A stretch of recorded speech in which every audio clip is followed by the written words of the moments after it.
Capítulo 16. A medianoche de aquel día nació la Catherine que usted ha conocido en Cumbres Borrascosas, una niña de 7 meses. 2 horas después moría su madre, sin haber llegado a recobrar el sentido suficiente para reconocer a Eduardo o echar de menos a Heathcliff. El señor Linton se sintió traspasado de dolor por la pérdida de su esposa. No quiero hablar de ello, es demasiado doloroso. Aumentaba su disgusto, a lo que se me alcanzaba, la pena de no tener un heredero varón. También yo lamentaba lo mismo mientras contemplaba a la huerfanita, y maldecía mentalmente al viejo Linton por haber decidido que en aquel caso fuese heredera su hija y no su hijo, que hubiera, a mi juicio, resultado lo más lógico. Aquella niña llegó con verdadera inoportunidad. Si la pobrecita se hubiese muerto llorando en las primeras horas de su existencia, a todos en aquel momento nos hubiera tenido sin cuidado. Más tarde rectificamos, pero el principio de su vida fue tan lamentable como probablemente será su fin. La mañana siguiente amaneció alegre y clara. La luz del sol se filtraba a través de las persianas e iluminaba el lecho, y a la que en él yacía con un dulce resplandor. Eduardo tenía los ojos cerrados y apoyaba la cabeza en la almohada. Sus hermosas facciones estaban tan pálidas como las del cuerpo que yacía a su lado. Su rostro transparentaba una angustia infinita, y en cambio el rostro de la muerta reflejaba una paz infinita. Tenía los párpados cerrados y los labios ligeramente sonrientes. Creo que un ángel no hubiese estado más bello de lo que ella lo estaba. Aquella serenidad que emanaba de la difunta me contagió. Jamás sentí más serena mi alma que mientras estuve contemplando aquella inmóvil imagen del reposo eterno. Me acordé, y hasta repetí las palabras que Catherine pronunciara poco antes. Se había remontado sobre todos nosotros. Fuese que se encontrara en la tierra todavía, o ya en el cielo su espíritu, indudablemente estaba con Dios. Quizás sea una cosa peculiar mía, pero el caso es que muy pocas veces dejo de sentir una impresión interna de beatitud cuando veo un muerto, salvo si algún afligido allegado suyo me acompaña. Me parece apreciar en la muerte un reposo que ni el infierno ni la tierra son capaces de quebrantar, y me invade la sensación de un futuro eterno y sin sombras. Sí, la eternidad. Allí donde la vida no tiene límite en su duración, ni por el amor en sus transportes, ni la felicidad en su plenitud. Y entonces comprendí el egoísmo que encerraba un amor como el de Linton, que de tan amarga manera lamentaba la liberación de Catherine. Cierto es que en vigor, teniendo en cuenta la agitada y rebelde vida que había llevado, cabía dudar de si entraría o no en el reino de los cielos, pero la contemplación de aquel cadáver con su aspecto sereno facilitaba toda vacilación. ¿Cree usted?, me preguntó la señora Dean, ¿que las personas así pueden ser felices en el otro mundo? Daría algo por saberlo. No contesté a la pregunta de mi ama de llaves, pregunta que me pareció un tanto poco ortodoxa, y ella continuó. Temo, al pensar en la vida de Catherine Linton, que no sea muy dichosa en el otro mundo, pero en fin, dejémosla tranquila, ya que está en presencia de su creador. En vista de que el amo parecía dormir, me aventuré, poco después de salir el sol, a escaparme al exterior. Los criados de la granja se imaginaron que yo salía para desentumecer mis sentidos, fatigados de la larga velada, pero en realidad lo que me proponía era hablar al señor Heathcliff, quien había pasado la noche entre los pinos, y no debía haber sentido el movimiento de la granja, a no ser que hubiese oído el galope del caballo del criado que enviáramos a Gimmerton. De estar más cerca, el movimiento de puertas y luces le habría hecho probablemente comprender que pasaba algo grave. Yo sentía a la vez deseo y temor de encontrarle. Por un lado, me urgía comunicarle la terrible noticia, y por otro, no sabía de qué modo hacerlo para no enojarle.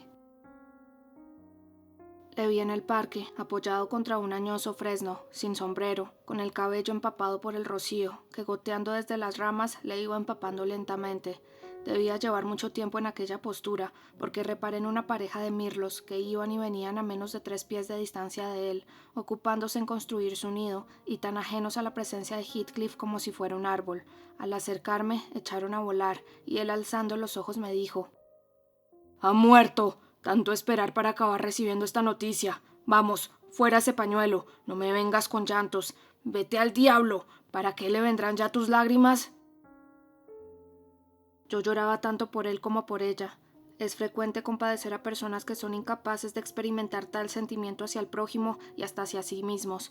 Al verle se me ocurrió que quizá ya sabía lo sucedido y que se había resignado y rezaba, porque movía los labios y bajaba la vista. «Ha muerto», contesté secando mi llanto. «Y está en el cielo.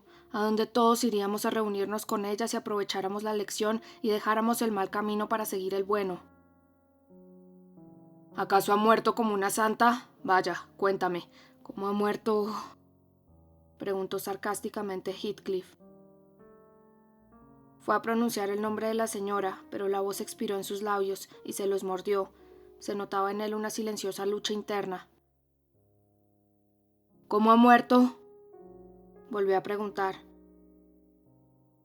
Noté que pese a toda su audacia insolente, se sentía más tranquilo teniendo a alguien a su lado. Un profundo temblor recorría todo su cuerpo. Desdichado, pensé. Tienes corazón y nervios como cualquier otro. ¿Por qué ese empeño en ocultarlos? Tu soberbia no engañará a Dios. Le estás tentando a que te atormente y te humille hasta hacerte estallar. Murió como un cordero. Repuse, suspiró, hizo un movimiento como un niño al despertar y cayó aletargado. A los 5 minutos sentí que su corazón palpitaba fuerte. Y luego, nada. ¿Habló de mí?, preguntó él, vacilante, como si temiera oír los detalles que me pedía. Desde que usted se separó de ella no volvió en sí ni reconoció a nadie. Sus ideas eran confusas y había retrocedido en sus pensamientos a los años de su infancia. Su vida ha concluido en un sueño dulce. Así despierte de la misma manera en el otro mundo. Así despierta entre 1000 tormentos, gritó él con espantosa vehemencia, pateando y vociferando en un brusco acceso de furor. Ha sido falsa hasta el fin. ¿Dónde estás? En la vida imperecedera del cielo no. ¿Dónde estás? Me has dicho que no te importan mis sufrimientos, pero yo no repetiré más que una plegaria. Catherine, haga Dios que no reposes mientras yo viva. Si es cierto que yo te maté, persígueme. Se asegura que la víctima persigue a su asesino. Hazlo pues, sígueme hasta que me enloquezcas, pero no me dejes solo en este abismo. No puedo vivir sin mi vida, no puedo vivir sin mi alma. Apoyó la cabeza contra el árbol y cerró los ojos. No parecía un hombre sino una fiera acosada, cuyas carnes desgarraban las armas de los cazadores. En el tronco del árbol distinguí varias manchas de sangre, y sus manos y frente estaban manchadas también. Escenas idénticas a aquellas debían haber sucedido durante la noche. Más que compasión, sentí miedo, pero me era penoso dejarle en aquel estado. Él fue quien, al darse cuenta de que yo seguía allí, me exhortó a que me fuera, lo que hice enseguida, puesto que no podía consolarle ni devolverle la tranquilidad. Hasta el siguiente viernes, día en que había de celebrarse el funeral, Catherine permaneció en su ataúd, en el salón, que estaba cubierto de plantas y flores. Todos menos yo ignoraron que Linton pasó allí todo aquel tiempo sin descansar apenas un momento. A su vez, Heathcliff pasaba fuera también, por lo menos las noches, sin reposar tampoco ni un minuto. El martes, aprovechando un instante en que el amo, rendido de fatiga, se había retirado para dormir 2 horas, abrí una de las ventanas a fin de que Heathcliff pudiera dar a su adorada un último adiós. Aprovechó la oportunidad y entró sin hacer el más ligero ruido. Solo pude darme cuenta de que había penetrado al apreciar lo desordenado que estaban las ropas en torno al rostro del cadáver y al hallar en el suelo un rizo de cabello rubio. Examinando con cuidado, comprobé que había sido arrancado de un dije que Catherine llevaba al cuello y sustituido por un negro mechón con los cabellos de Heathcliff. Yo uní ambos cabellos y los introduje en el medallón. Se invitó al señor Earnshaw a que acudiese al entierro de su hermana, pero no apareció ni se excusó siquiera. A Isabel no se le avisó, de modo que el duelo estaba compuesto, aparte de mi amo, solamente de criados y colonos. Con gran extrañeza de los labriegos, Catherine no fue enterrada en el panteón de la familia Linton ni entre las tumbas de los Earnshaw. Se abrió la fosa en un verde rincón del cementerio. El muro es tan bajo por aquel lado que los matorrales trepan sobre él y se inclinan sobre la tumba. Su esposo yace ahora en el mismo sitio, y una sencilla lápida con una piedra gris al pie cubre el sepulcro de cada uno.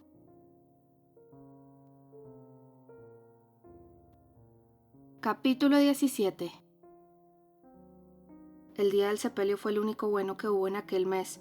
Al anochecer comenzó el mal tiempo. El viento cambió de dirección y empezó a llover, y luego a nevar. Al otro día resultaba increíble que hubiéramos disfrutado ya 3 semanas de buena temperatura. Las flores quedaron ocultas bajo la nieve, las alondras enmudecieron y las hojas tempranas de los árboles se ennegrecieron, como si hubieran sido heridas de muerte. Aquella mañana pasó muy triste y muy lúgubre. El señor no salió de su habitación. Yo me instalé en la solitaria sala, con la niña en brazos, y mientras la mecía miraba caer la nieve a través de la ventana. De pronto, la puerta se abrió, y entró una mujer jadeando y riéndose. Me enfurecí y me asombré. Pensando al principio que era una de las criadas, grité: ¡Silencio! ¿Qué diría el señor Linton si te oyese reír? Perdona, contestó una voz que me era conocida. Pero sé que Eduardo está acostado y no he podido contenerme. Mientras hablaba, se acercó a calentarse junto a la lumbre, oprimiéndose los costados con las manos. He volado más que corrido desde las cumbres aquí, continuó. Y me he caído no sé cuántas veces, ya te lo explicaré todo. Únicamente quiero que ordenes que enganchen el coche para irme a Himerton y que me busquen algunos vestidos en el armario. La recién llegada era la esposa de Heathcliff. El cabello le caía sobre los hombros y estaba empapada en agua y en nieve. Llevaba el vestido que solía usar de soltera, un vestido escotado, de manga corta, y no tenía cubierta la cabeza ni llevaba nada al cuello. En los pies calzaba unas leves chinelas. Para colmo, tenía una herida junto a una oreja, aunque no sangraba porque el frío congelaba la sangre, y su rostro estaba blanco como el papel y lleno de arañazos y magulladuras. «¡Oh, señorita!», exclamé. «No ordenaré nada ni escucharé hasta que no se haya cambiado esa ropa mojada. Además, esta noche no irá usted a Himerton, de modo que no hace falta enganchar el coche». «Me iré aunque sea a pie», repuso. «Respecto a mudarme está bien. Mira cómo sangra ahora por el cuello. Con el calor me duele». Hasta que no mandé disponer el carruaje y encargué a una criada que preparase ropas, se negó a que la atendiese y le curase la herida. Se sentó junto al fuego ante una taza de té y dijo: «Siéntate, Elena. Quítame de delante a la niña de Catherine. No quiero verla. No creas que no me ha afectado la muerte de mi cuñada. He llorado por ella como el que más. Nos separamos enfadadas y no me lo perdono. Esto bastaría para que no pudiese querer a ese ser odioso. Mira lo que hago con lo único que llevo de él». Se quitó de los dedos un anillo de oro y lo tiró. «Quiero pisotearla y quemarla luego», dijo con rabia pueril, y arrojó la sortija a la lumbre. «Así, ya me comprará otro si logra encontrarme. Es capaz de venir con tal de perturbar a Eduardo. No me atrevo a quedarme por temor a que acuda esa idea a su malvada cabeza. Además, Eduardo no se ha portado bien, ¿no es cierto? Solo por absoluta necesidad me he refugiado aquí. Si me hubieran dicho que estaba levantado, me habría quedado en la cocina, para calentarme y pedirte que me llevases lo más necesario a fin de huir de mí. De ese maldito demonio hecho hombre. Estaba furioso. Si llega a cogerme. Siento que Earnshaw no sea más fuerte que él, porque en ese caso no me hubiera marchado hasta ver cómo le aniquilaba». «Hable más despacio, señorita», interrumpí.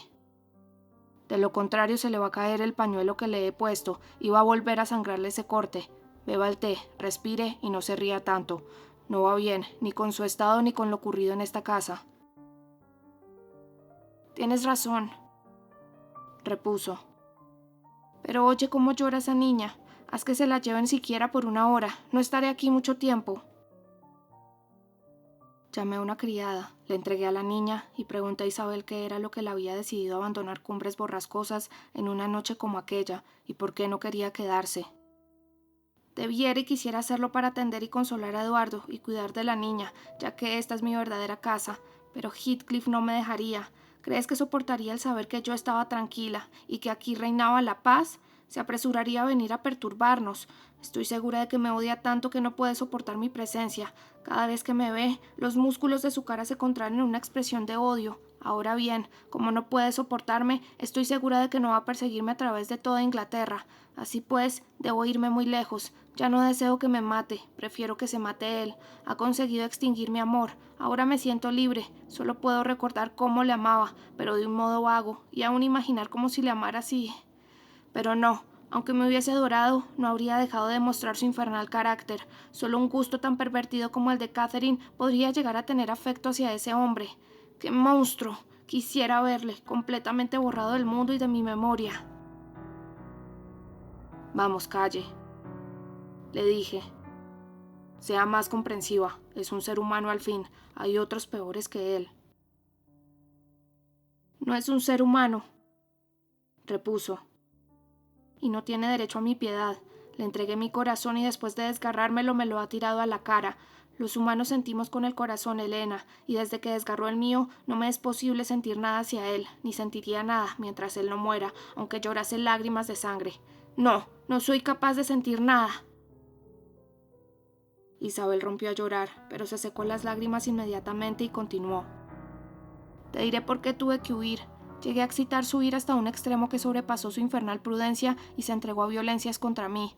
Al ver que había logrado exasperarle, sentí cierta satisfacción. Luego despertó en mí el instinto de conservación y huí. Ojalá no vuelva a caer en sus manos de nuevo. Como supondrás, prosiguió, Earnshaw se proponía ir al entierro. No bebió. Quiero decir que solo se emborrachó a medias, y así estuvo hasta las 6, en que se acostó. A las 12 se levantó con lo que se llama la resaca de la embriaguez, de un humor de perros, por tanto, y con tantas ganas de ir a la iglesia como al baile, de modo que se sentó al fuego y empezó a beber. Heathcliff. Me escalofría pronunciar su nombre. Casi no apareció por casa desde el domingo. No sé si le daban de comer los duendes o quién, pero con nosotros no come hace una semana. Al apuntar el alba se encerraba en su habitación, como si temiese que alguien buscara su agradable compañía, y allí se entregaba a fervientes plegarias. Pero te advierto que el Dios que invoca es solo polvo y ceniza, y al invocarle lo confundía de extraña manera con el propio demonio que lo engendró a él. Terminadas estas magníficas oraciones, que duraban hasta enronquecer y ahogársele la voz en la garganta, se iba inmediatamente camino de la granja. ¿Cómo que me extraña que Eduardo no le haya hecho vigilar por un condestable? Por mi parte, aunque lo de Catherine me entristecía mucho, me sentía como si tuviese una fiesta al disfrutar de tal libertad, así que recuperé mis energías hasta el punto de poder escuchar los sermones de José sin echarme a llorar y de poder andar por la casa con más seguridad de la acostumbrada. José y Hareton son detestables hasta el punto que la horrible charla de Hindley me resulta mejor que estar con ellos. Cuando Heathcliff está en casa, continuó diciendo Isabel, muchas veces tengo que reunirme con los dos en la cocina, para no morirme de hambre y para no tener que vagar a solas por las lóbregas y solitarias habitaciones. En cambio, ahora que no estaba, pude permanecer tranquilamente sentada ante una mesa al lado del hogar, sin ocuparme del señor Earnshaw, que a su vez no se preocupa de mí. Ahora está más tranquilo que antes, aunque más huraño aún, y no se enfurece si no se le provoca. José asegura que Dios le ha tocado el corazón y que se ha salvado como por la prueba del fuego, pero en fin, eso no me importa. Anoche estuve en mi rincón leyendo hasta cerca de las 12. Me asustaba subir y fuera se sentía caer la nieve a torbellinos. Yo pensaba en el cementerio y en la fosa recién abierta. Tan pronto como separaba los ojos del libro, la escena acudía a mi imaginación. En cuanto a Hindley, estaba sentado delante de mí y acaso pensara en lo mismo. Cuando estuvo suficientemente embriagado dejó de beber y permaneció 2 o 3 horas sin despegar los labios. En la casa no se oía otro rumor que el del viento batiendo en las ventanas, el chirrido de la lumbre y el chasquido que yo hacía a veces al despabilar la vela. Hareton y José debían estar durmiendo. Yo me sentía muy triste y de cuando en cuando suspiraba profundamente. De pronto, en medio del silencio, se sintió el ruido del picaporte de la cocina. Sin duda la tempestad había hecho regresar a Heathcliff más pronto de lo habitual, pero como aquella puerta estaba cerrada con llave, hubo de desistir y le oímos dar la vuelta para entrar por la otra. Me levanté, casi sin poder sofocar la exclamación que acudía a mis labios, lo que hizo que mi compañero se levantara y me miraba. Si no tiene nada que objetar, me dijo, haré esperar a Heathcliff 5 minutos. Por mí puede usted hacerle esperar toda la noche, repuse. Ea, eche la llave y corra al cerrojo. Earnshaw lo hizo así antes que el otro llegase a la puerta principal. Luego acercó su silla a la mesa y me miró como si quisiera hallar en mis ojos un reflejo del ardiente odio que llameaba en los suyos. Claro está que como él en aquel momento tenía la expresión y los sentimientos de un asesino, no pudo hallar completa correspondencia en mi mirada, pero aún así encontró en ella lo suficiente para animarle. Usted y yo, expuso, tenemos cuentas que arreglar con el hombre que está ahí afuera. Si no fuésemos cobardes, podríamos ponernos de acuerdo para la venganza. ¿Es usted tan mansa como su hermano y está dispuesta a sufrir eternamente sin intentar desquitarse? Estoy harta de soportarle, repliqué. Pero emplear la traición y la violencia es exponerse a emplear un arma de 2 filos con la que puede herirse el mismo que las maneja. La traición y la violencia son los medios que ha de utilizarse con quien emplea violencia y traición, gritó Hindley. Señora Heathcliff, no necesito de usted sino que no intervenga ni grite. ¿Se siente capaz de hacerlo? Creo que debería usted experimentar tanto placer como yo en asistir a la muerte de ese demonio. Él acarreará, de lo contrario, la muerte de usted y la ruina mía. ¡Maldito sea! Está llamando a la puerta como si fuera el amo. Prométame estar callada y antes de que dé la 1 en aquel reloj, y solo faltan 3 minutos, habrá usted quedado libre de ese hombre. Hablando de ese modo sacó el instrumento que te he descrito otra vez, Elena, y se dispuso a apagar la vela, pero yo se lo impedí. No callaré, le dije. No le toque, deje la puerta cerrada, pero no le haga nada. Estoy resuelto y cumpliré lo que me propongo, exclamó Hindley. Haré justicia a Hareton y un favor a usted misma, aunque no quiera, y ni siquiera tiene usted que preocuparse de salvarme. Catherine ya no vive y no tiene por qué avergonzarse de mí. Ha llegado el momento de acabar. Tan fácil como con él me hubiera sido luchar con un oso o razonar con un perturbado. Solo me quedaba una solución: correr a la ventana y avisar a la presunta víctima. Mejor será que no insistas en entrar, le avisé desde la ventana. Si no lo haces, el señor Earnshaw está dispuesto a dispararte un tiro. Más te valdría abrirme la puerta, replicó Heathcliff, añadiendo algunas galantes expresiones que más vale no repetir. Bien, pues allá tú, repliqué. Yo he hecho lo que debía, ahora entra y que te mate si quiere. Cerré la ventana y me volví junto a la lumbre sin afectar por su suerte una hipócrita ansiedad que estaba muy lejos de sentir. Earnshaw, furioso, me increpó con violencia, acusándome de cobarde y diciéndome que aún amaba al villano, pero en lo que yo pensaba en el fondo, sin sentir remordimiento alguno de conciencia, era en lo muy conveniente que sería para Earnshaw que Heathcliff le librara del peso de la vida, y en lo muy conveniente que sería para mí que Hindley me librase de Heathcliff. Mientras yo reflexionaba sobre estos temas, el cristal de la ventana saltó a pedazos, y a través del agujero apareció el negro rostro de aquel hombre, pero como el batiente era demasiado estrecho para que pasase, sonreí, pensando que me hallaba a salvo de él. Heathcliff tenía el cabello y la ropa cubiertos de nieve, y sus dientes agudos como los de un antropófago brillaban en la oscuridad. «Ábreme, Isabel, o te arrepentirás», rugió. «No quiero cometer un crimen», repuse. «El señor Hindley te espera con un cuchillo y una pistola». «Ábreme la puerta de la cocina», respondió. «Hindley llegará antes que yo», alegué. «Poco vale ese cariño que tienes hacia Catherine cuando no arrostras por él un poco de nieve. En tu lugar, Heathcliff, yo iría a tenderme sobre su tumba como un perro fiel. ¿No es verdad que ahora te parece que no vale la pena vivir? Me has hecho comprender que Catherine era la única alegría de tu vida. No sé cómo vas a poder existir sin ella». «¡Ah!», exclamó Hindley dirigiéndose hacia mí. «Está ahí Heathcliff. Si logro sacar el brazo podré...» «Temo que me consideres como una malvada, Elena. El caso es que yo no hubiera contribuido a que atentaran contra la vida de aquel hombre por nada del mundo, pero confieso que experimenté una desilusión cuando alargó el brazo hacia Earnshaw a través de la ventana y le arrancó el arma.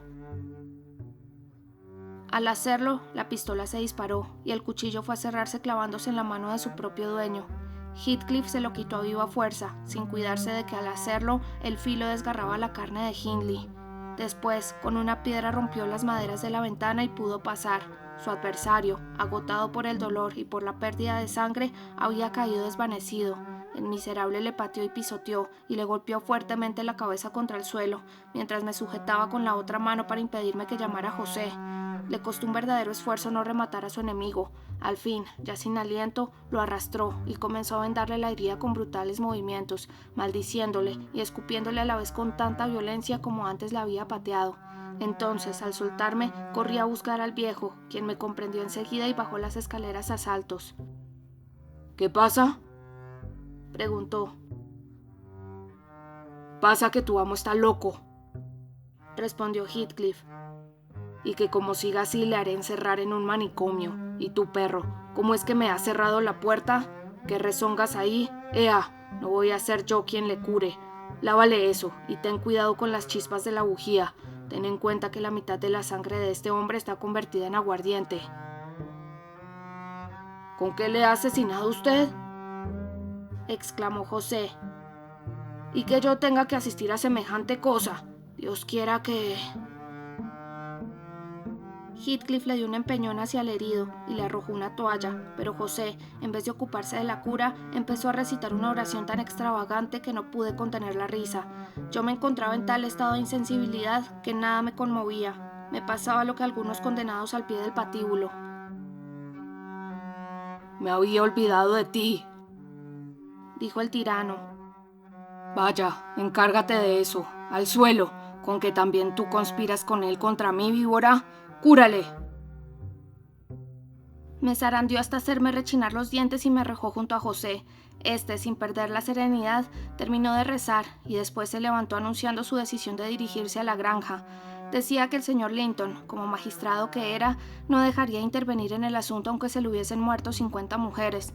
Tan empeñado se manifestó en su resolución que a Heathcliff le pareció que era oportuno que yo relatase lo sucedido, y a fuerza de insidiosas preguntas me hizo explicar cómo se habían desarrollado las cosas.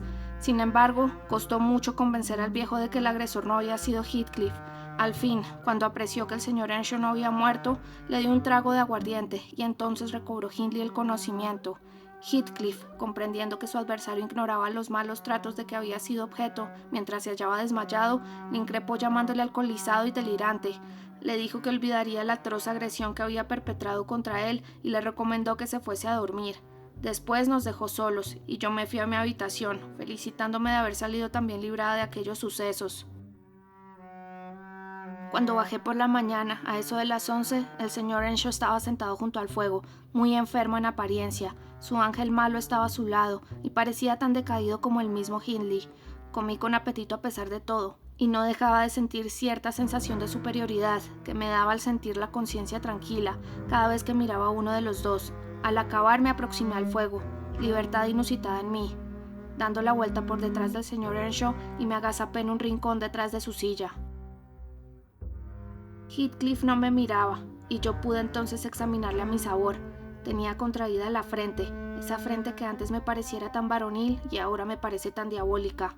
Sus ojos habían perdido su brillo como consecuencia del insomnio y acaso del llanto. Sus labios cerrados, carentes de su habitual expresión sarcástica, delataban una profunda tristeza. Aquel dolor, en otro, me hubiera impresionado, pero se trataba de él, y no pude resistir el deseo de arrojar una saeta al enemigo caído. Solo en aquel momento de debilidad podía permitirme la satisfacción de devolverle parte del mal que me había hecho. «¡Oh, qué vergüenza, señorita!», interrumpí. «Cualquiera pensaría que no ha abierto usted una Biblia en su vida. Le debía bastar con ver cómo Dios humilla a sus enemigos. No está bien añadir el castigo propio al enviado por Dios». «En principio estoy de acuerdo, Helena», me contestó. Pero en aquel caso, el mal de Heathcliff no me satisfacía si yo no me mezclaba en él. Hubiera preferido que sufriera menos, pero que sus sufrimientos se debieran a mí. Solo llegaría a perdonarle si lograba devolverle todos los sufrimientos que me ha producido, uno a uno, ya que fue él el primero en afrentarme, que fuera él el primero en pedirme perdón. Y entonces puede que me fuera agradable mostrarme generosa, pero como no me puedo vengar por mí misma, tampoco me será posible concederle el perdón. Hindley pidió agua, y al dársela le pregunté cómo se encontraba. «No tan mal como yo quisiera», repuso. «Pero aparte del brazo, me duele todo el cuerpo como si hubiese luchado con una hueste de diablos». «No me asombra», contesté. Catherine solía decir que ella mediaba entre usted y Heathcliff para impedir cualquier daño físico. Afortunadamente los muertos no se levantan de sus tumbas, pues si no, ella hubiese asistido ayer a una escena que le hubiese repugnado bastante. ¿No se siente usted molido como si le hubieran magullado las carnes?». «¿Qué quiere usted decir?», intervino Hindley. «¿Es posible que ese hombre me golpeara cuando yo yacía sin sentido?». «Le pateó, le pisoteó y le golpeó contra el suelo», respondí. «Por su gusto lo hubiera desgarrado con sus propios dientes. Solo es hombre en apariencia, en lo demás es un demonio». Los dos miramos el rostro de nuestro enemigo, pero él, absorto en su dolor, no reparaba en nada. En su cara se pintaba el siniestro sesgo de sus pensamientos. Iría con gusto al infierno con tal de que Dios me diese fuerzas para estrangularle antes de morir. Gimió Earnshaw, intentando levantarse y volviendo a desplomarse enseguida, desesperado al comprender su impotencia para atacarle. «Basta con que haya matado a uno de ustedes», comenté yo en voz alta. «Todos en la granja saben que su hermana viviría aún a no ser por Heathcliff. En fin de cuentas, su odio vale más que su amor. Cuando me acuerdo de lo felices que éramos Catherine y todos antes de que él apareciera, siento deseos de maldecir aquel día». Probablemente Heathcliff reconoció cuán verdadero era lo que yo decía, sin reparar en el hecho de que fuera yo quien lo aseveraba. Un raudal de lágrimas cayó de sus ojos, y después suspiró ruidosamente. Yo le miré y me eché a reír desdeñosamente. Sus ojos, esos ojos que parecen ventanas del infierno, se dirigieron un momento hacia mí, pero estaba tan decaído que temí volver a reírme. «Quítate de delante», me dijo, o más bien creí entenderle, puesto que solo hablaba de modo inarticulado. «Perdona», repliqué. «Pero yo quería a Catherine, y ahora que ya no vive, debo ocuparme de su hermano. Hindley tiene sus mismos ojos, que tú has amoratado a golpes, y...» «Levántate, imbécil, si no quieres que te mate de un puntapié», gritó él, iniciando un movimiento. Yo esbocé otro movimiento, preparándome a retirarme. «Si la pobre Catherine», seguí diciendo, sin dejar de mantenerme alerta, «se hubiera casado contigo y adoptado el grotesco y desagradable nombre de la señora de Heathcliff, pronto la hubieras puesto como a su hermano, solo que ella no lo hubiera soportado y te habría dado de ello pruebas palpables». Como Earnshaw estaba entre él y yo, no pretendió cogerme, pero empuñó un cuchillo que había en la mesa y me lo tiró a la cara. Me dio junto a la oreja. Le contesté con una injuria que debió llegarle más adentro que a mí el cuchillo, y gané la puerta. Lo último que vi fue a Earnshaw intentando detenerle, y a ambos cayendo enlazados ante el hogar.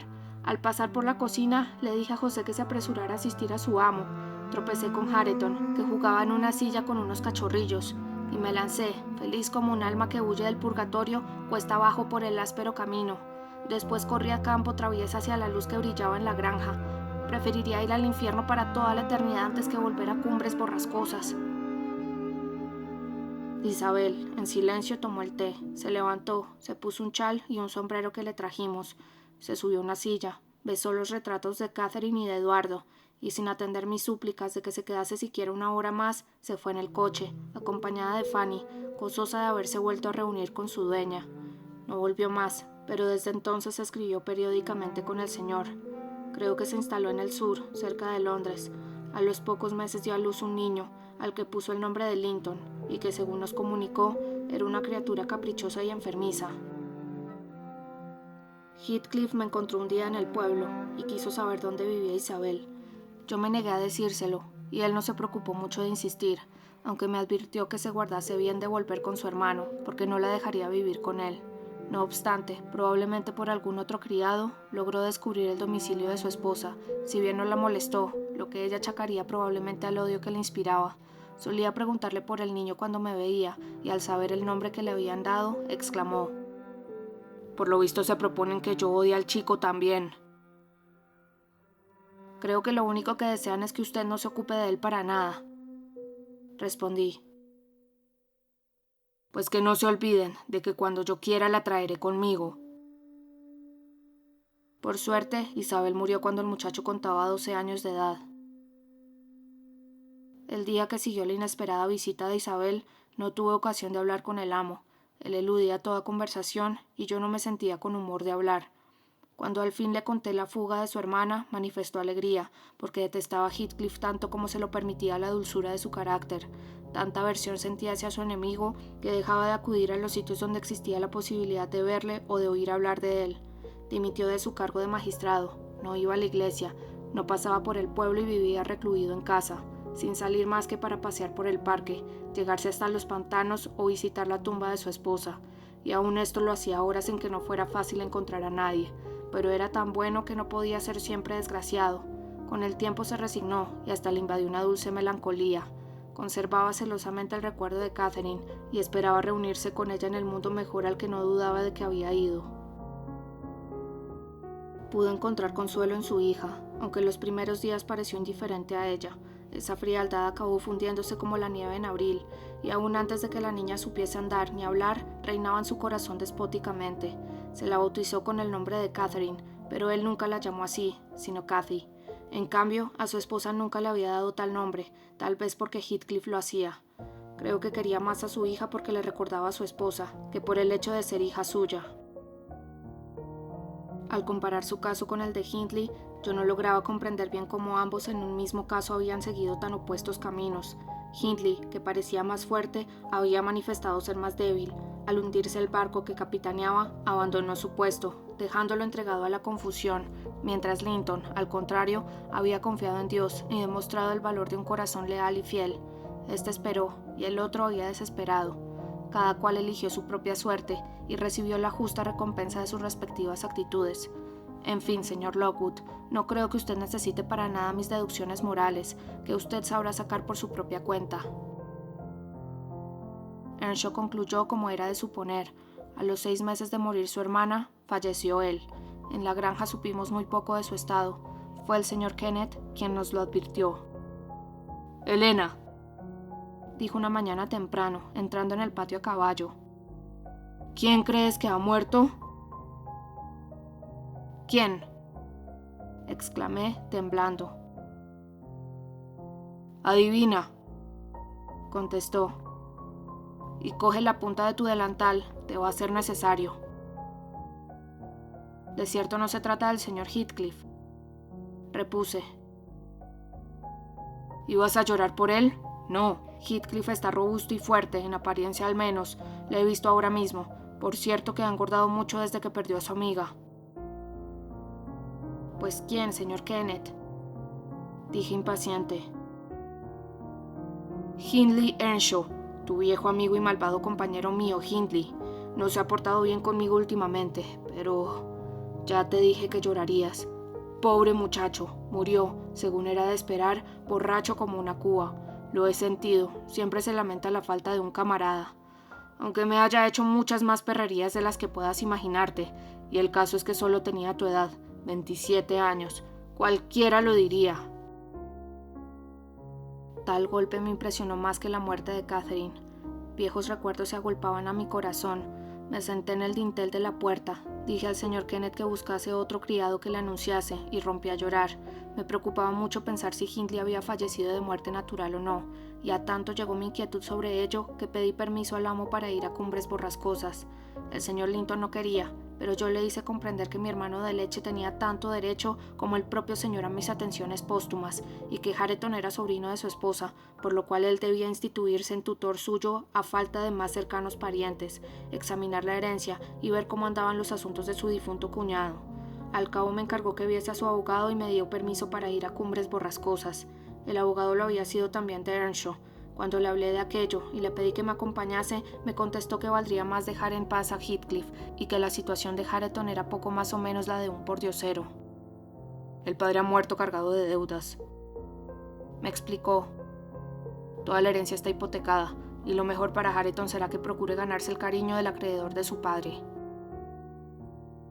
Al llegar a las Cumbres encontré a José muy afectado y me expresó su satisfacción por mi llegada. El señor Heathcliff dijo que mi presencia no era precisa, pero que podía ordenar lo necesario para el sepelio. En realidad, ese perturbado debía ser enterrado sin ceremonia alguna al borde de un camino, dijo. Ayer lo dejé solo 10 minutos por casualidad, y en el intervalo me cerró la puerta y se pasó la noche bebiendo hasta que se mató. Esta mañana, al oír que resoplaba como un caballo, tuvimos que saltar la cerradura. Estaba tendido sobre el banco y no hubiera despertado aunque le desollásemos. Mandé a buscar a Kenneth, pero antes de que viniera, la bestia ya se había convertido en carroña. Estaba muerto, rígido y helado, y no se podía hacer nada por él. El viejo criado confirmó el relato y agregó: habría valido más que hubiera ido él a buscar el médico. Yo habría atendido al amo mejor. Cuando me fui, no había muerto aún. Insistí en que el entierro debía ser solemne. Heathcliff me autorizó a organizarlo como quisiera, aunque recordándome que tuviera en cuenta que el dinero que se gastaba había de salir de su bolsillo. Se mostraba indiferente y rígido. Podía apreciarse en él algo como la satisfacción de quien ha terminado un trabajo con éxito. Hasta en un momento dado creí notar en él un principio de exaltación. Fue cuando sacaban el féretro de la casa. Acompañó al duelo. Hasta ese punto extremó su hipocresía. Le vi sentar a Hareton a la mesa y le oí murmurar como complacido: «Vaya, chiquillo, ya eres mío. Si la rama crece tan torcida como el tronco, con el mismo viento la derribaremos». El niño pareció alegrarse de aquellas palabras. Agarró las patillas de Heathcliff y le dio palmaditas en la cara. Pero yo comprendí bien lo que Heathcliff quería decir y advertí: «Este niño debe venir conmigo a la granja de los tordos. No hay cosa en el mundo sobre la que usted tenga menos derechos que sobre este pequeño». «¿Lo ha dicho Linton?», me interrogó. «Sí, me ha ordenado que me lo lleve», repuse. «Bueno», respondió el villano, «no quiero discusiones sobre el asunto, pero me siento inclinado a ver qué maña me doy para educar a un niño, así que si te llevas a este, haré venir conmigo al mío. Díselo a tu amo». Así nos dejó imposibilitados de obrar. Repetí sus palabras a Eduardo Linton, y este, que por su parte no sentía gran interés en ello, no volvió a hablar del tema para nada. Ahora, el antiguo huésped de Cumbres Borrascosas se había convertido en el dueño de ella. Tomó posesión definitiva, probando legalmente que la finca estaba hipotecada, ya que Hindley había ido estableciendo hipotecas sucesivas sobre toda la propiedad. El acreedor era el propio Heathcliff, y por eso Hareton, que debía ser el hombre más acomodado de la región, está sometido ahora al enemigo de su padre y vive como un criado en su propia casa, y para colmo no recibe salario alguno, e incapaz de volver por sus fueros, ya que desconoce el atropello de que ha sido víctima.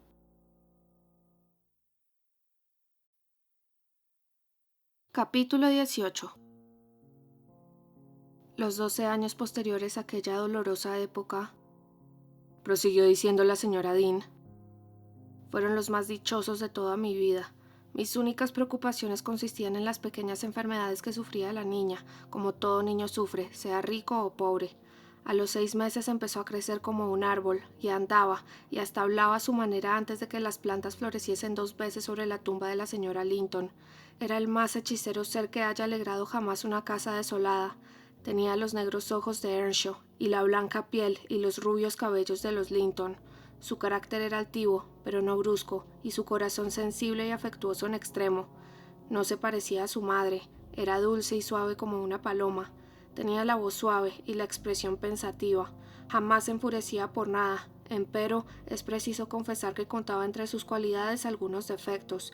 Ante todo, su tendencia a mostrarse insolente y la torcida manera de ser que todo niño mimado, sea bueno o malo, demuestra. Si alguno la contrariaba, salía siempre con lo mismo: «Se lo diré a papá». Cuando él la reprendía, aunque solo fuese con un gesto, ella consideraba el suceso como una terrible desgracia, pero me parece que el señor no le dirigió jamás una palabra áspera. Él mismo tomó su instrucción a su cargo. Afortunadamente, era inteligente y curiosa, y aprendió muy pronto.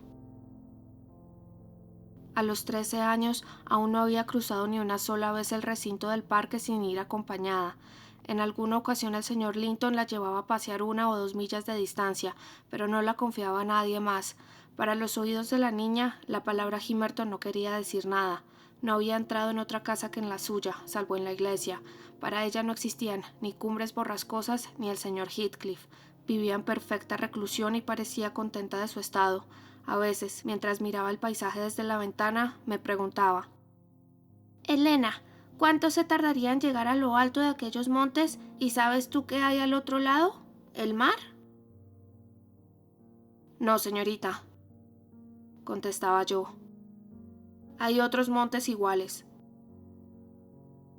«¿Qué aspecto tienen esas rocas doradas cuando se está junto a ellas?», me preguntó un día. El acantilado del risco de Penistone atraía mucho su atención, sobre todo cuando el sol poniente bañaba su cima, dejando en penumbra el resto del panorama. Yo le dije que eran áridas masas de piedra, entre cuyas grietas crecía algún que otro árbol raquítico. «¿Y cómo brillan tanto después de oscurecer?», siguió preguntando. «Porque están mucho más altas que nosotros», repuse. Usted no podría subir a esas rocas, son demasiado abruptas y altas. En invierno, la nieve cae allí antes que en sitio alguno. Hasta en pleno verano he hallado nieve yo en una grieta que hay al noreste. Si tú has estado, dijo regocijada. También yo podré ir cuando sea mayor. ¿Papá ha estado allí, Elena? Su padre le diría. Me apresuré a contestar que ese sitio no merece la pena de visitarlo. El campo por donde pasea usted con él es mucho más hermoso y el parque de esta casa es el sitio más bonito del mundo. Pero yo conozco el parque y ese sitio no, murmuró ella. Cuánto me gustaría mirar desde lo alto de aquella cumbre. Tengo que ir alguna vez en mi jaquita mini. Una de las criadas le habló un día de la cueva encantada. Esto le interesó mucho, que no hizo más que abrumar al señor Linton con su insistencia en ir a visitarla. Él le prometió que la complacería cuando fuera mayor, pero la niña contaba su edad de mes en mes y frecuentemente preguntaba: ¿soy ya bastante crecida? Mas Eduardo no tenía deseo alguno de ir, porque el camino pasaba cerca de cumbres borrascosas, y esto no le placía. Solía, puedes contestar: aún no, querida, aún no. Según le dije, la señora Heathcliff no vivió más que 12 años después de haber abandonado a su esposo. Su débil constitución era un mal congénito en la familia. Ni ella ni su hermano disfrutaban de la robustez que es común en la comarca. No sé de qué murió, pero creo que los dos fallecieron de lo mismo. Una especie de fiebre lenta que de pronto consumía las energías rápidamente. Así que llegó un momento en que escribió a su hermano para advertirle del probable desenlace funesto a que le abocaba una enfermedad que venía padeciendo desde 4 meses atrás, y le rogaba que fuese a verla, ya que tenían que arreglar muchas cosas, y deseaba entregarle a Linton antes de morir. Esperaba que Heathcliff dejase a Linton a cargo de su hermano, como lo había dejado a cargo de ella, y le alegraba la convicción que albergaba de que su padre no deseaba ocuparse del niño. El amo se apresuró a cumplir su deseo. Al irse, Linton dejó a Katy a mi custodia, recomendándome mucho que no la dejase salir del parque ni siquiera conmigo. Sola, no pasaba por su cerebro la idea de que pudiese andar por ningún sitio. 3 semanas estuvo fuera. La niña al principio pasaba el tiempo en un rincón de la biblioteca y estaba tan triste que no jugaba ni leía, pero a esta tranquilidad sucedió una etapa de inquietud, y como yo estaba algo madura y muy ocupada en mis quehaceres, encontré un medio de que se divirtiese sin que me molestase. La enviaba a pasear por la finca, a caballo o a pie, y cuando volvía escuchaba pacientemente el relato de sus reales o fantásticas aventuras. Vino el estío, y tanto se aficionó Katy a aquellas solitarias excursiones que muchas veces salía después de desayunar y no volvía hasta la hora de la cena. Luego entretenía la velada contándome fantásticas historias. Yo no temía que saliera del parque, porque la verja estaba cerrada, y aunque se hubiese hallado abierta, pensaba yo que ella no se arriesgaría a salir sola, pero desgraciadamente me equivoqué. Una mañana, a las 8, Katy vino a buscarme, y me dijo que aquel día ella era un mercader árabe, que iba a atravesar el desierto, y que necesitaba muchas provisiones para sí y para su caravana, consistente en el caballo y en 3 camellos. Los camellos eran un gran sabueso y 2 perros pachones. Preparé un paquete de golosinas y lo metí en una cesta que colgué al arzón. Saltó ligera como una sílfide sobre la jaca y partió alegremente al trote, con su sombrero de alas anchas que la defendía contra el sol de julio, riendo y mofándose de mis exhortaciones de que volviera pronto y no galopara. Pero a la hora del té no volvió. El sabueso, que era un perro viejo, poco amigo ya de tales andanzas, regresó, mas no ella ni los pachones. Envié a buscarla, y al final, viendo que nadie la encontraba, partí yo misma. Junto a los límites de la finca hallé un aldeano, y le pregunté si había visto a la señorita. «La vi por la mañana», respondió. Me pidió que le cortara una vara de avellano, y luego hizo saltar a su jaca por encima del seto. Figúrese cómo me puse a oír tal cosa. Inmediatamente pensé que se había dirigido al risco de Penistone. Me precipité a través de un agujero del seto que el hombre estaba arreglando y corrí hacia la carretera. Anduve millas y millas hasta que avisté cumbres borrascosas, y como Penistone dista 1,5 millas de la casa de Heathcliff y por tanto cuarto de la granja, empecé a temer que la noche caería antes de que yo llegase al risco. A lo mejor se ha resbalado trepando por las rocas, imaginé, y se ha matado, se ha roto un hueso. Mi inquietud disminuyó algo cuando al pasar junto a las cumbres distinguí a Carlitos, el más fiero de los perros que acompañaban a Katy, tendido bajo la ventana, con la cabeza tumefacta y sangrando por una oreja. Me dirigí a la puerta y llamé fuertemente. Una mujer que yo conocía de Gimmerton y que había ido a las cumbres como sirvienta al morir de Earnshaw me abrió. ¿Viene usted a buscar a la señorita?, dijo. Está aquí, no le ha pasado nada, pero me alegro de que el amo no haya venido. ¿Así que no está en casa?, dije, casi sin poder respirar por la fatiga de la carrera y por la inquietud que sentí un momento antes. Él y José están fuera, repuso, y volverán dentro de una hora poco más o menos. Pase y descansará usted un poco. Entré y vi a mi ovejita descarriada sentada junto al hogar en una sillita que había pertenecido a su madre cuando era niña. Había colgado su sombrero en la pared y al parecer estaba a sus anchas. Reía y hablaba animadamente a Hareton, que era entonces un arrogante mozo de 18 años, y él la miraba sin comprender casi nada de aquel chorro de palabras con que la abrumaba. «Está bien, señorita», exclamé, disimulando mi satisfacción bajo una máscara de enfado. Este habrá sido el último paseo que dé hasta que vuelva su papá. No volveré a dejarla salir de casa sola. Es usted una niña muy traviesa. ¡Ay, Elena!, gritó alegremente, corriendo hacia mí. ¡Qué bonita historia tengo que contar esta noche! ¿Cómo me has encontrado? ¿Has estado aquí alguna vez antes de ahora? Póngase el sombrero y vayámonos enseguida, dije. Estoy muy indignada con usted. No haga pucheritos, que con eso no me quite usted el susto que me ha dado. Cuando pienso en cuánto me encargó el señor Linton que no saliera usted de casa y cómo se ha escapado usted, no nos fiaremos de usted nunca más. ¿Pues qué he hecho?, repuso ella reprimiendo un sollozo. Papá no me encargó nada de lo que dices. Él no se enfada nunca como tú. Venga, exclamé. ¡Qué vergüenza! Con 13 años que tiene ya y hacer estas chiquilladas. Le dije esto porque ella se había vuelto a quitar el sombrero y se había escapado fuera de mi alcance. No riña a la nena, señora Dean, dijo la criada. Fuimos nosotros los que la entretuvimos. Ella quería haber seguido su camino por no causarle preocupación. Hareton se ofreció a acompañarla, y a mí me pareció bien, porque el camino es muy malo y difícil. Mientras, Hareton estaba en pie, con las manos en los bolsillos, y no parecía muy satisfecho de mi aparición. «Vamos», dije. «No me haga esperar más. Dentro de 10 minutos será ya de noche. Y la jaca, y Fénix. Le advierto que si no se apresura me marcho y la dejo usted aquí. ¡Vamos!». «La jaca está en el patio», respondió. «Y Fénix encerrado. Le han mordido a él y a Carlitos. Me proponía decírtelo, pero no te contaré nada por haberte enfadado». Me dispuse a ponerle el sombrero, pero ella, viendo que los demás adoptaban su partido, empezó a correr de un sitio a otro, escondiéndose detrás de los muebles. Todos se reían de mí, hasta que me hicieron gritar ya enfurecida. «Si usted supiera a quién pertenece esta casa, señorita Katy, no volvería a poner los pies en ella». «Es de tu padre, ¿verdad?», preguntó ella a Hareton. «No», replicó él, sonrojándose y apartando la vista. No se atrevía a mirarla frente a frente, y por cierto que ambos tenían idénticos los ojos.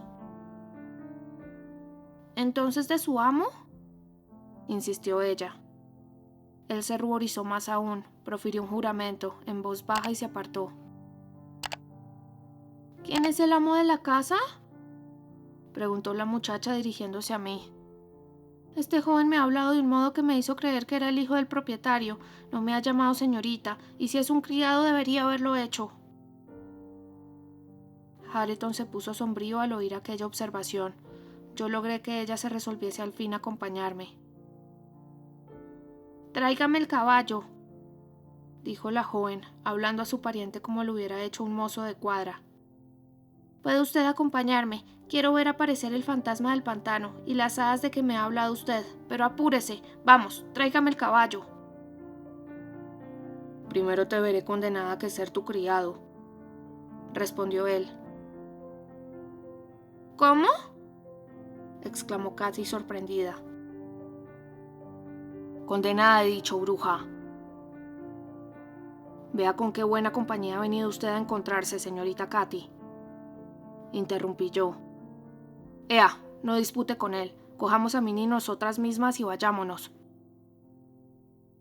¿Cómo se atreve a hablarme así, Elena?, preguntó ella, saltándosele las lágrimas, y agregó. ¿Cómo no hace lo que le digo? Malvado, contaré a papá lo que me ha dicho. Hareton se preocupó muy poco de la amenaza. Katy se volvió a la mujer. Tráigame la jaca, dijo, y suelte a mi perro. No hay que tener tanto zumo, señorita, repuso la criada. No perdería usted nada con ser más amable. Yo no soy sirvienta suya, y el señor Hareton, aunque no sea hijo del amo, es primo de usted. ¿Mi primo?, exclamó desdeñosamente Katy. Sí, su primo. ¿Cómo les permites decir esas cosas, Elena?, me interpeló Katy. A mi primo ha ido a buscarle a Londres mi papá. Vaya, ese es mi primo, exclamó, disgustada ante la idea de que pudiese ser primo suyo semejante patán. Uno puede tener muchos primos de todas clases, señorita, contesté yo, y no valer menos por ello. Con no buscar su compañía si no le agrada, está resuelto todo. No, Elena, no puede ser mi primo, insistió la joven, y como si tal idea la asustase, se refugió en mis brazos.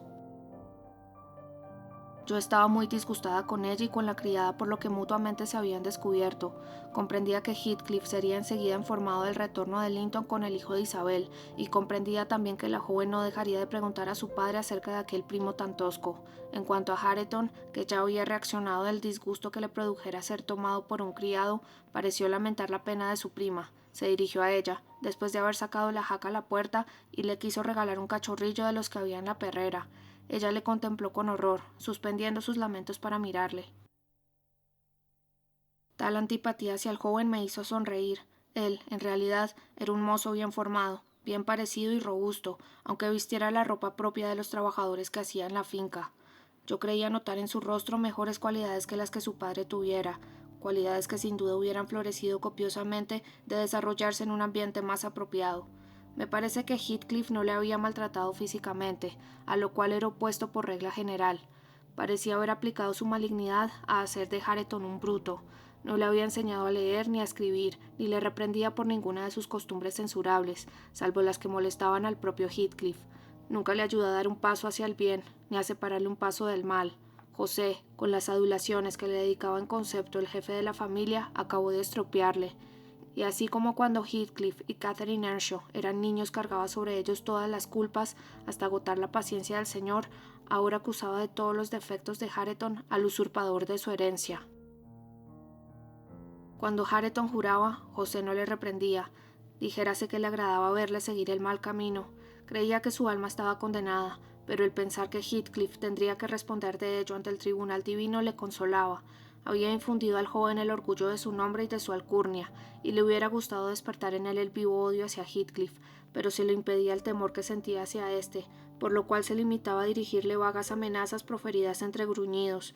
No es que yo crea estar bien informada de cómo se vivía entonces en Cumbres Borrascosas, ya que hablo de oídas.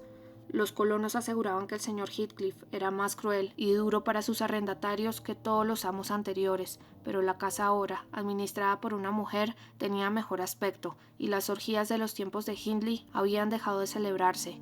El nuevo amo era harto sombrío para gustar de compañía alguna, ni buena ni mala, y Heathcliff había seguido siendo igual que hasta la fecha. En fin, con todo esto no adelanto nada en mi historia. La señorita Katy rechazó el regalo del cachorro y pidió sus perros. Ambos aparecieron renqueando, y las dos, muy mohínas, nos volvimos a casa. No pude obtener de la joven otra explicación de sus andanzas, sino que se había dirigido a la peña de Penistone, como yo supuse, y que al pasar junto a Cumbres Borrascosas había sido atacado su canino cortejo por los perros de Hareton. El combate duró bastante, hasta que sus amos respectivos lograron imponerse. Así entablaron los primos conocimiento. Katy dijo a Hareton a dónde iba, y él le sirvió de guía, mostrándole todos los secretos de la cueva encantada.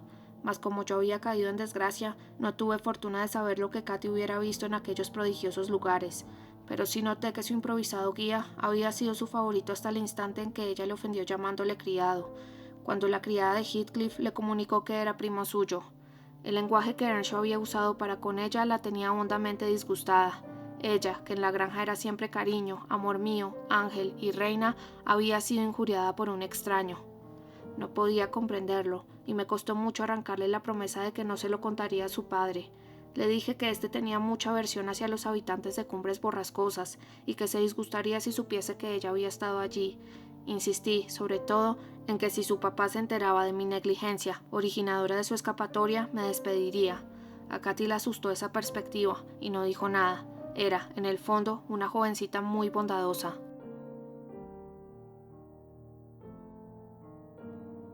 Capítulo 19. Una carta de luto nos anunció la vuelta del amo. En ella se contenían instrucciones para preparar el luto de su hermana y la instalación de su sobrino.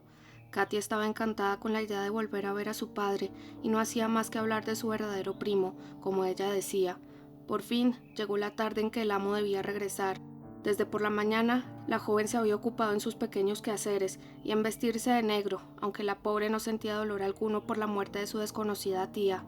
Finalmente me obligó a que fuera con ella hasta la entrada de la finca para recibir a los viajeros. «Linton tiene 6 meses justos menos que yo», me decía mientras pisábamos el verde césped de las praderas, bajo la sombra de los árboles. «¿Cuánto me gustaría tener un compañero con quien jugar?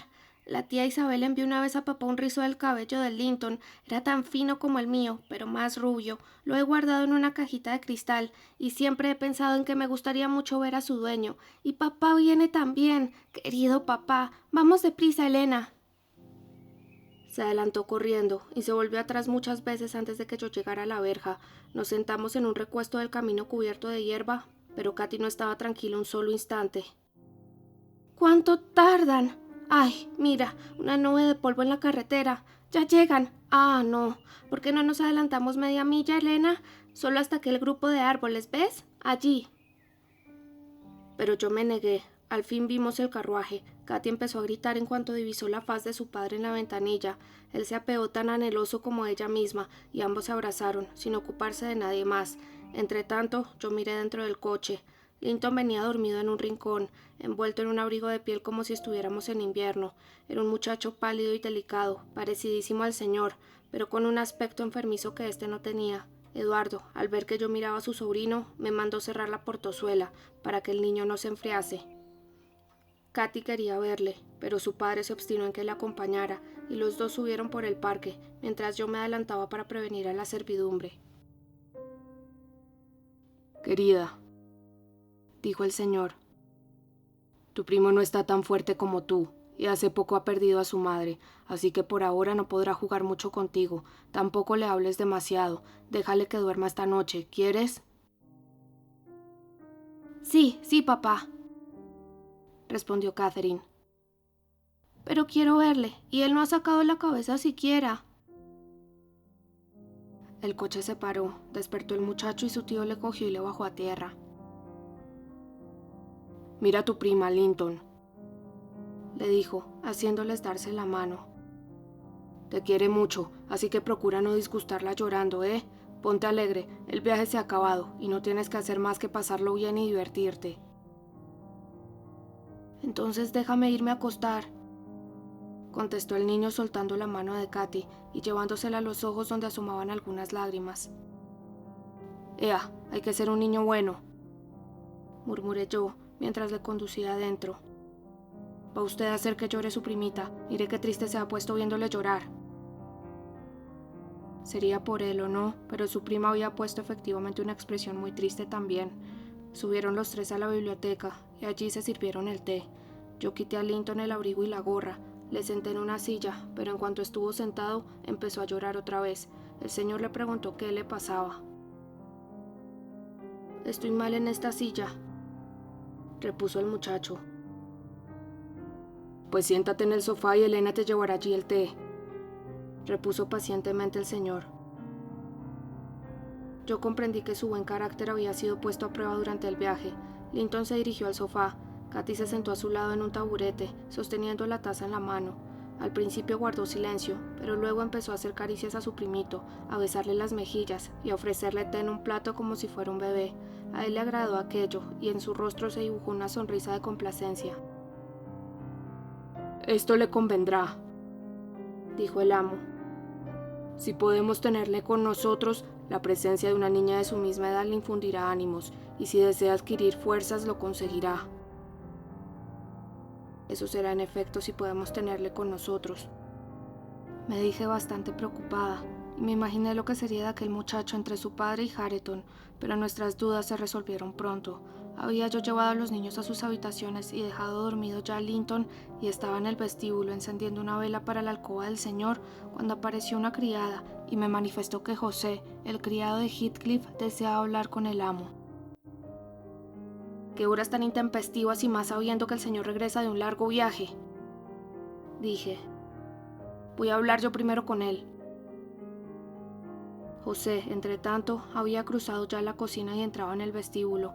Iba vestido con el traje de los días de fiesta, tenía en su rostro la más agria de sus expresiones, y mientras sostenía en una mano el sombrero y en la otra el bastón, se limpiaba las botas en la alfombrilla.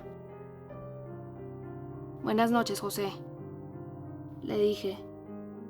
«¿Qué te trae por aquí?» «Con quien tengo que hablar es con el señor Linton», repuso. «El señor Linton se está acostando ya, y a no ser que tengas que decirle algo muy urgente, no podrá recibirte. Vale más que te sientes y me digas lo que sea». «¿Cuál es el cuarto del señor?», contestó él, mirando todas las puertas cerradas. Viendo su insistencia, subí a la habitación de mala gana y anuncié al señor la presencia del importuno visitante, aconsejándole que le mandara volver al otro día. Pero José me había seguido, entró, se plantó apoyado en su bastón y empezó a hablar en voz fuerte, como quien se prepara a discutir. «Heathcliff me envía a buscar a su hijo y no me iré sin él». Eduardo permaneció silencioso un momento. Una expresión de pena se pintó en su rostro. Se dolía del niño y recordaba las angustiosas recomendaciones de Isabel para que le tomase a su cargo, pero por más que buscó, no encontró pretexto alguno para una negativa. Cualquier intento de su parte hubiera dado más derechos al reclamante. Tenía pues que ceder. No obstante, no quiso despertar al niño. «Diga al señor Heathcliff», respondió con serenidad, «que su hijo irá mañana a Cumbres Borrascosas, pero ahora no, porque está acostado ya. Dígale también que su madre le confió a mis cuidados». «No», insistió José, golpeando el suelo con el bastón. «Todo eso no conduce a nada. A Heathcliff no le importa nada la madre del niño ni usted. Lo que quiere es al chico, y ahora mismo». «Esta noche no», repitió mi amo. «Váyase y transmita a su amo lo que le he dicho. Acompáñale, Elena. Váyase». Y como el viejo persistiera en no irse, le cogió de un brazo y le sacó a la fuerza. «Está bien», gritó José mientras se iba. «Mañana vendrá mi amo y veremos si usted se atreve a echarle así».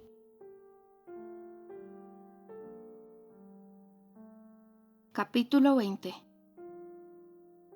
A fin de conjurar la posibilidad de que se cumpliese aquella amenaza, el señor Linton, al día siguiente, muy de mañana, me encargó de que llevase al niño a casa de su padre en la jaca de Katy, y me advirtió: «Como ahora no vamos a poder intervenir en el destino que le espera, sea bueno o malo, di únicamente a mi hija que el padre de Linton ha enviado a buscarle, pero no le digas dónde está para impedir que sienta deseos de ir a Cumbres Borrascosas». Linton no quería levantarse a las 5 de la mañana, y menos al saber que se trataba de continuar el viaje, pero yo le dije que era solo cuestión de ir a pasar una temporada con su padre, el señor Heathcliff, que tenía muchos deseos de conocerle. «¿Mi padre?», contestó. «Mamá nunca me habló de mi padre. Prefiero quedarme con el tío. ¿Dónde vive mi padre?». «Vive cerca de aquí», contesté. «Cuando esté usted fuerte puede venir andando. Debe usted alegrarse de verle y de estar con él, y debe procurar quererle como ha querido usted a su mamá». «¿Cómo no me hablaba mamá de él y por qué no vivían juntos?», preguntó Linton. porque él tenía que estar aquí por sus asuntos. Indiqué. Y a su mamá su mala salud la obligaba a vivir en el sur. ¿Y por qué no me habló de mi padre? Del tío me hablaba mucho y me acostumbró a que le quisiera, pero ¿cómo voy a querer a mi padre si no le conozco? Todos los niños quieren a sus padres, contesté. Su madre no le hablaría para evitar que usted quisiera irse con él. Vamos, un paseíto a caballo en una mañana tan hermosa es preferible a dormir una hora más.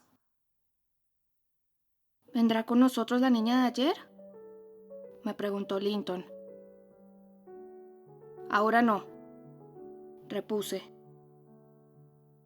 ¿Y el tío? No, yo le acompañaré.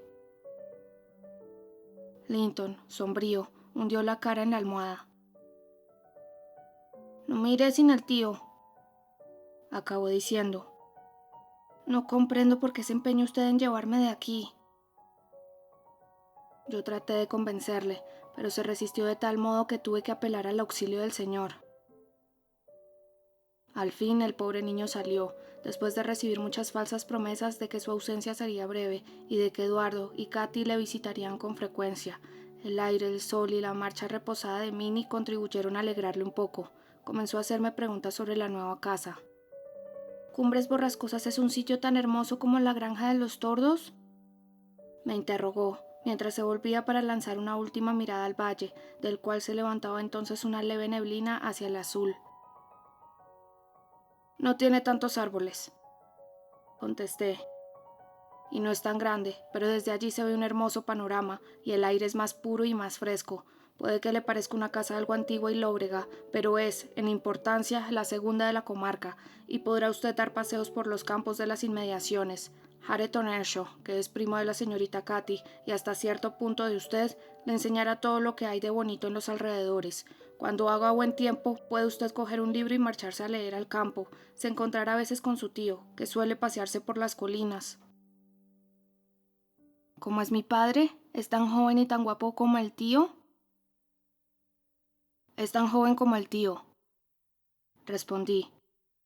Pero tiene negro el cabello y los ojos, es más alto y más grueso también, y a primera vista aparenta ser severo.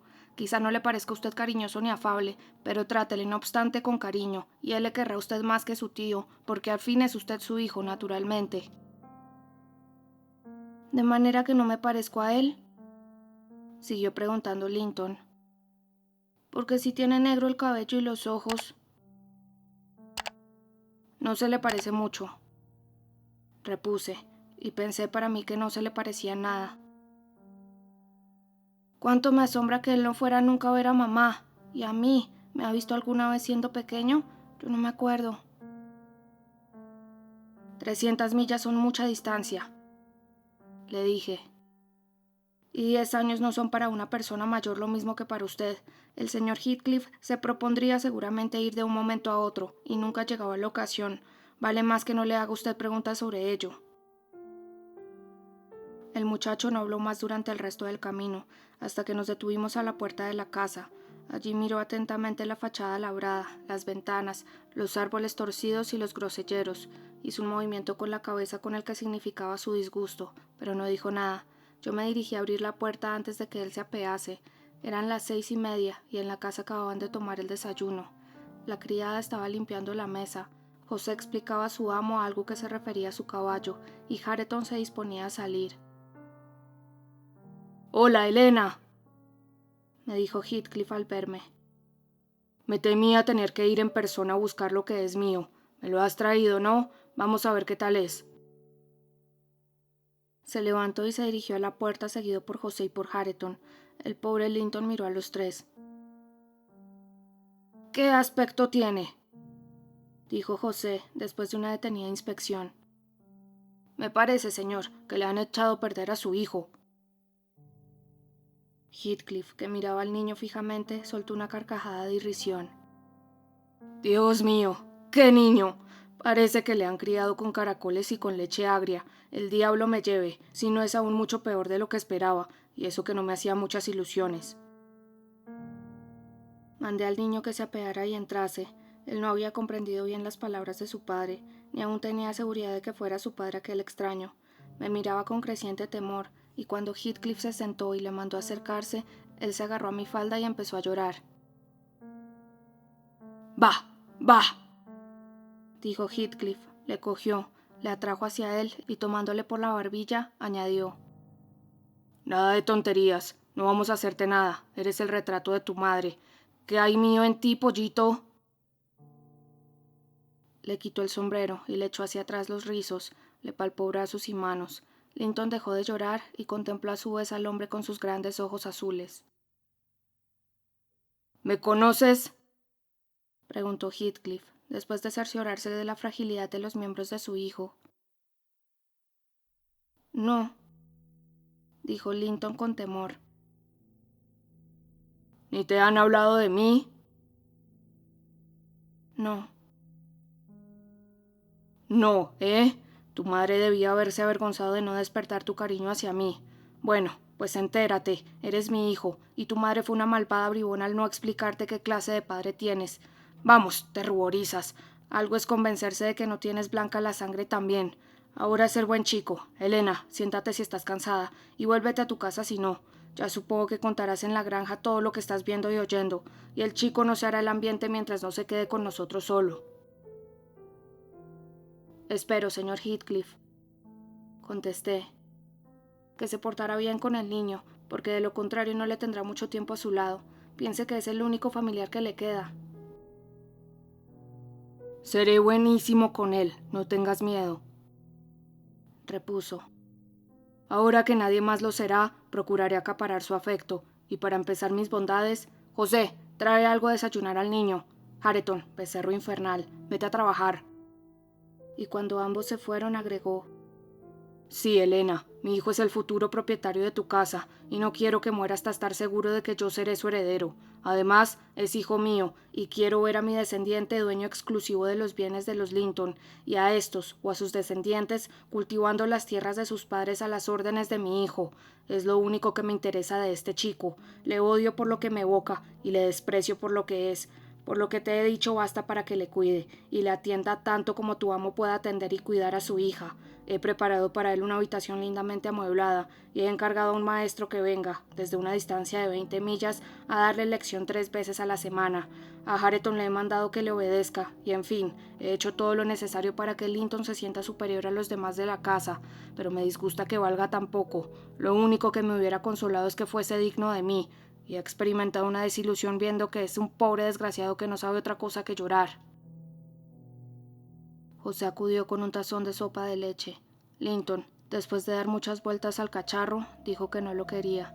El viejo criado, según noté, sentía hacia el niño el mismo desprecio que su padre, pero procuraba disimularlo teniendo en cuenta el deseo de Heathcliff de que le respetaran.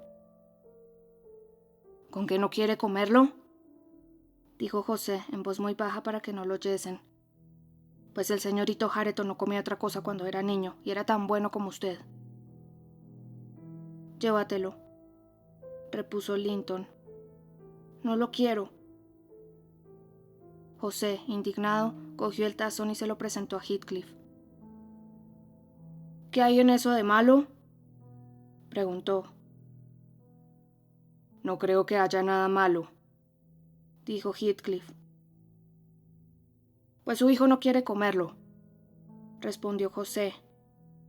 «Pero él se saldrá con la suya. Su madre era lo mismo, pensaba que todos éramos unos puercos y que nuestro contacto ensuciaba el trigo con que se cocía su pan». «Guárdate de mencionar a su madre», gruñó Heathcliff enojado. «Trae algo que le guste y basta. ¿Qué suele comer el chiquillo, Elena?». Indiqué que le convendría té o leche hervida, y la criada recibió orden de prepararlo. Yo reflexioné que el egoísmo de su padre contribuía a su bienestar. Heathcliff veía que su delicada salud exigía tratarle con cuidado, y pensé que el señor se consolaría cuando se lo dijese.